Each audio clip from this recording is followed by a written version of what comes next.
As Dick hit at, my introduction to servant leadership was an unusual one. I met an MSOE professor named Sam Scheibler in 2005 when I was graduating from high school, and he learned I had a work study and credit from the federal government. He's like, "Would you like to come work for me?"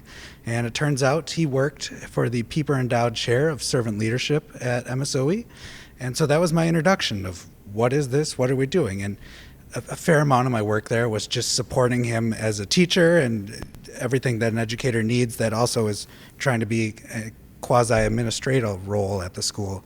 But beyond that, I started to really learn the concepts of servant leadership. I started meeting lots of people. I met Dick. I met all kinds of people that were connected to that universe and how the ideas were spreading on campus.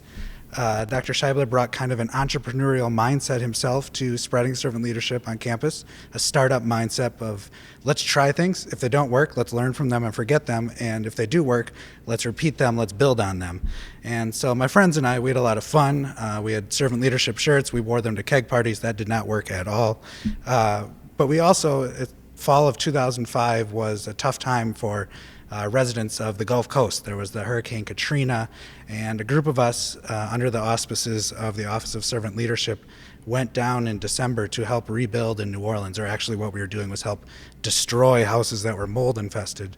And as Doug hit on earlier, there's a real desire when it's the middle of December to go to New Orleans or anywhere that's warm when it's 10 degrees here. So gladly we all went, but what we found was an experience that both bonded us together, both while we were in Louisiana and when we came back here. And with that, I started to make more connections on campus. We helped kind of spread the ideas of servant leadership into our classrooms. And beyond that, we built, and I reached this point where I wanted to kind of branch out and do my own thing. I had a great internship with Gene Wright, who's helping support this conference. And with that, I started this publication called Urban Milwaukee. And it was just a hobby, and it was something that was kind of fun. I wanted to talk about the city that was changing. And by the time I graduated, it was starting to get an audience, and we were building. And by 2012, a couple of years after graduating, I built on that even further to go full-time in that effort. I had a business partner that was someone I'd met in the neighborhood that lived around downtown Milwaukee. And then we had Bruce Murphy came and joined us from Milwaukee Magazine, and the three of us went on this journey to build a news organization. And things were going well. We were getting traffic, we were getting advertising dollars, we were getting this virtuous cycle. But then the challenge becomes, how do you implement servant leadership or any forward-looking practices in a contracting industry? It's no secret that media is a challenging landscape to deal with. Every year, there's more and more people getting more and more page views, which theoretically mean more and more advertising dollars. What that actually means is the amount people are willing to pay is declining. And with more competitors entering the marketplace, Facebook, Twitter, the like, those advertising dollars are going different places. And so it became a real challenging thing to build a business around just advertising dollars. It also created these inherent conflicts within our organizations where we had hired a salesperson, and that salesperson's mission to raise as much money as possible through ad sales was often in conflict with doing hard-hitting, truth-based journalism. There were both ethical issues at play there and just practical realities of that. So we used our platform to start thinking about how do we improve that.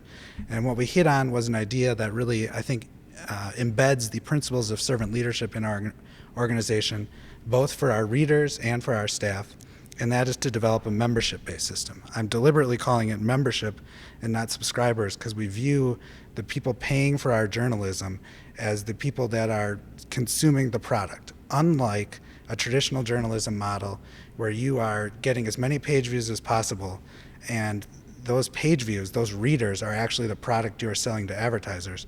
With our membership model, the product is the news of a high ethical standard that we are selling to the consumers, the readers. And so with that, we were able to align everything. There was no longer issues in our business of sales issues. Everything was in service of the customer, and that made all our staffing things, issues internally, much easier to resolve.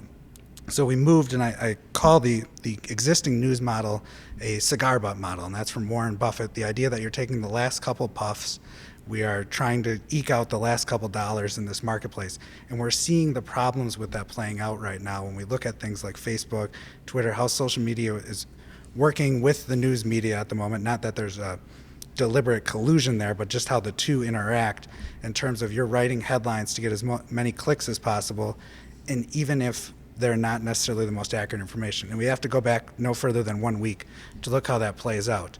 With our membership model, our idea was to inform, and our idea has been since we implemented it in 2016, to inform our readers as much as possible of what's coming, what's happening, and what the important issues are, not to sensationalize.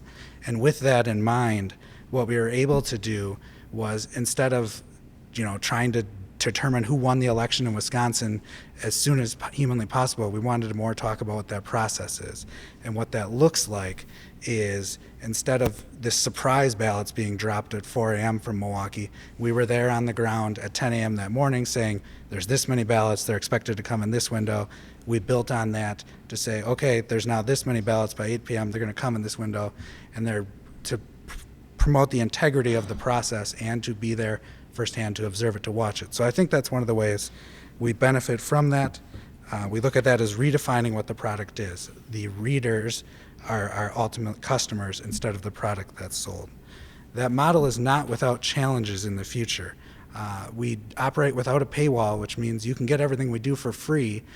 We're going to get some residual advertising dollars, but not a lot.